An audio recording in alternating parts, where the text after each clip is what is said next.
Hi, this is Dr. Sorbitsky, and I'm here with my dear friend Caro, and we are talking about drugs, medications, and how they affect sexual functioning. And it's a really important topic. My name is Caro, if you guys don't know us yet, and we met in the class, The Psychology of Sexual Behavior. We started this channel around last year in July. We published our first video around the beginning of August, so it's been officially a year, which I'm really happy to say. It's gone really well. Dr. Sor, if you want to start us off with our subject for today. Sexual dysfunction. One of the little sections in, any textbook talks about the effect of medications on the sexual response. Even people who have gone off, especially antidepressant SSRIs, can have effects up to 6 months later. They're still, the sexual response cycle has still been interrupted. If you look at the number of commercials about erectile dysfunction, low desire, vaginal dryness, low T, menopause, one would think that there's a national epidemic of sexual dysfunction. One thing that isn't discussed in the commercials, these medications can have different effects on different aspects. I'm talking about desire, arousal, and orgasm. Somebody can have low desire, and someone can have arousal difficulties, or is my body responding? Not being able to have orgasm. And it's due to one or more of the medications they're taking. Sex education. I just actually recently rewatched the first episode. Honestly, it's one of my favorite shows. I think it's so real and honestly interesting to me. It's based It in the UK is. as well. The first episode actually shows a character named Adam who feels very insecure about his penis because it's a lot larger than normal, but he has difficulty becoming erect.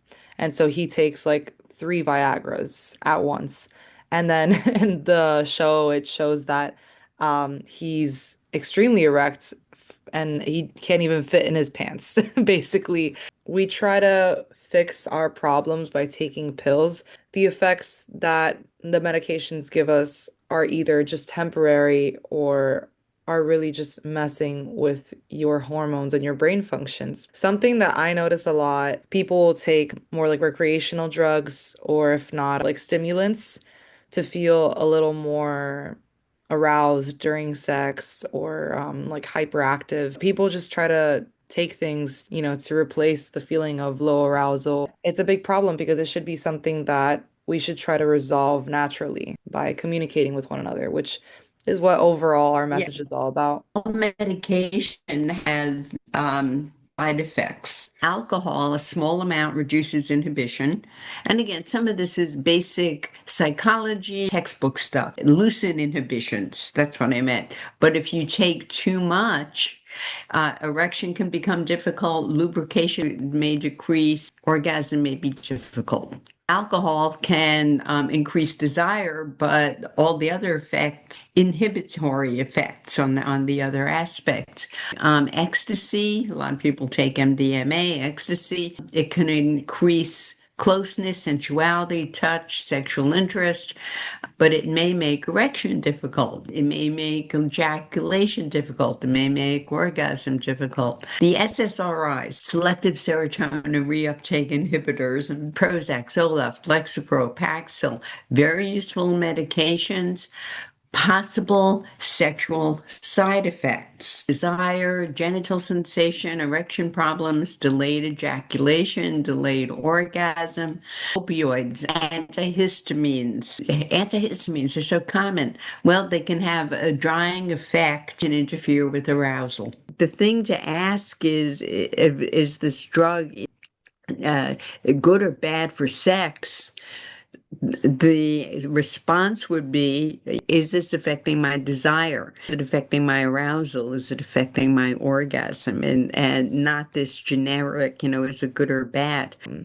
And it could be kind of unpredictable because even though you feel a little more sensual and happy, you can't 100% guarantee that you're gonna have an orgasm or that it's gonna be good or you're gonna feel like you're making a decision about who you're having sex with or where you're having sex or how you're having sex because you're not really in control of yourself. You're in another state of mind, another state of consciousness. drugs like Viagra and Cialis, they don't, they can make it psychologically more exciting, to have sex, but sometimes they don't increase desire. You still have to have the desire to have sex, and that they don't affect. Um, they improve the physiological ability to have an erection. A lot of people on SSRIs.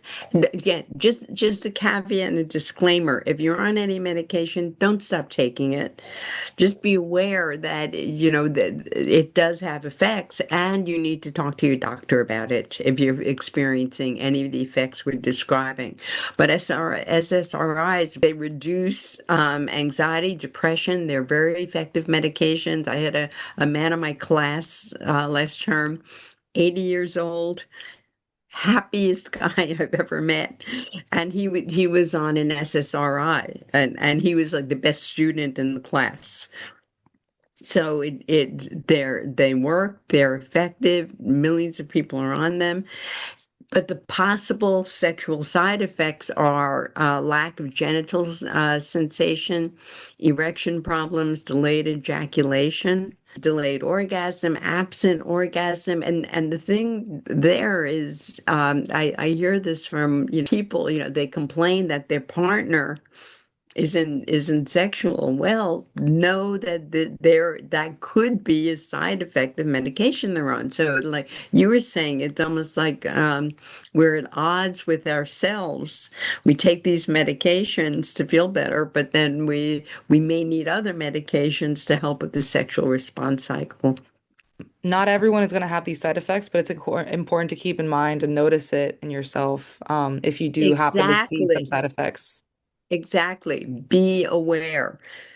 That's the purpose of this video, to allow more people to just be aware that medication can have sexual side effects.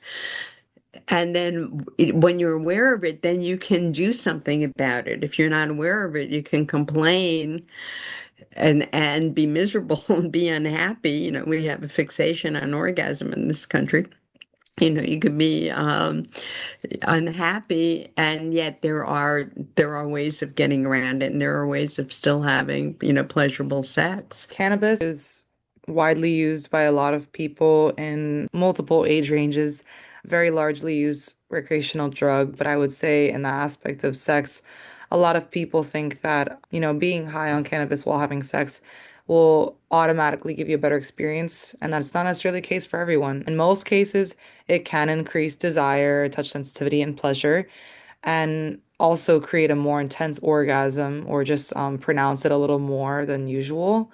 But for a lot of people, they have reported increased anxiety, overall distraction, because when you are high on cannabis, you tend to hyper focus on certain things or doze off in your mind. And, if you're distracted during sex and you're not really in the moment, then it's going to be difficult for you to have an orgasm or even enjoy the sexual experience. It's just important to, be in control, be in the right state of mind while having sex, specifically with something as recreationally used like cannabis. Sexual side effects are not trivial. They can affect intimacy. They can affect the quality of life. They can affect relationships. And yeah, I heard from, especially people who've been married a long time, like all of a sudden, they're not sexually interested, and they worry about it, and they're upset, and they blame their partner. Yeah, and these are real effects, and what to do. Just notice what happened when you started taking the drug. Did anything change in your sex life? If you feel anything has changed in your sex life, talk to your doctor. You may need a change of prescription. You may need another prescription, but don't let it go. It is not trivial. Do not stop taking medication. And instead of saying, something is wrong with me, and some people think that this is somehow my fault. Ask yourself, has my desire changed? Has my arousal changed? Has my orgasm changed? We are planning a free guide prescription medication, even other substances that are out there, to let you know the kinds of information, that we're talking about right now. Again, for awareness purposes only. We are not physicians. We are psychology student and psychology teacher. For example, opioid pain medication. Long-term use can suppress reproductive hormones, decrease desire, contribute to erection, orgasm, and fertility problems. Another example, blood pressure medication can contribute to erectile difficulties and other changes in sexual functioning. So this is a comprehensive list, type of drug, common examples of the drug and then possible side effects. This is information readily available on the internet. If you enjoyed watching this video, there will be more information listed in our free guide in the description below on the video. You can access it, you can send it to your friends and family, whoever you think would be interested in this type of information, just to give you some more specific examples of what we were speaking about today, alongside a recent Substack post that Dr. Sora posted on her Substack, which I will also link in the description below. There is an article already posted on Substack sharing this more general information. The guide is going to be more specific, and our goal is to enable people to have healthy sex and enjoy their sex lives, not being aware of the side effects of some of these medications can contribute to not being happy with your sex life or your spouse or your mate, and self-blame, what's wrong with me? And please share with your friends. Please subscribe. The more subscribers we have, the more we know that this information is being spread. Instead of focusing on, like, why can't I get an erection? It's, oh, what else can I do? And focusing on sensation and having pleasure and just being with your mate, it is very satisfying. If you would like to leave a comment down below about any ideas that you may have for any future videos that Yes, we can make, please. or any questions about the current information that we have talked about today, please feel free to do so. And we'll see you for the next video. Okay, thank you. And thank you.